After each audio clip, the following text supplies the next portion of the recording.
Now, a former internet entrepreneur has bought a farm in the High Peak with the aim of rewilding the land. Rachel Everett wants to turn the fields back into their natural state to boost biodiversity and absorb carbon.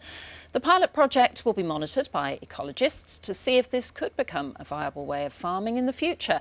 Here's our environment correspondent, Judy Hobson. Here in the High Peak, an old dairy farm is returning to nature. 125 acres have now become an experiment in rewilding. And pigs are being used in a unique way. This is blancmange, and over there we've got pavlova, and they are about 9 months old, and their job is to disturb the soil, and you can see pavlova doing that over there. So they are turning over the topsoil, they are exposing dormant seeds, and they are weakening the ryegrass in this field. You could have just ploughed it. We could have ploughed it, we could have sprayed it, but both of those things aren't within our aims. Ploughing releases a lot of carbon into the atmosphere, it disturbs the species living in the soil, and we are rewilding the land. But what that really means is we are farming with biodiversity and carbon capture at the heart of what we're doing. And we're seeking to do that in an economically viable way. Making it viable is the key. Rachel wants to show that it's possible to farm this way and make a living. And it fits in with the government's new land management schemes. Come on, Dylan.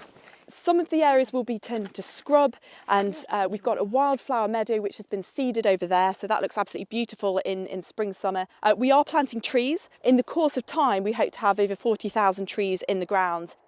It's not about abandoning the land, but helping it to recover.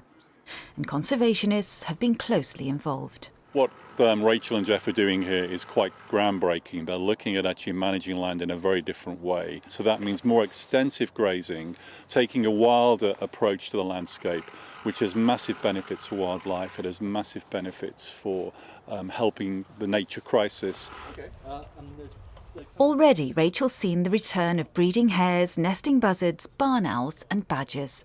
It's not just a passion project, it's absolutely vital that we see farms like this in the future. If we're going to combat disease, climate change, and we're going to feed ourselves, then we need to do so in balance with nature.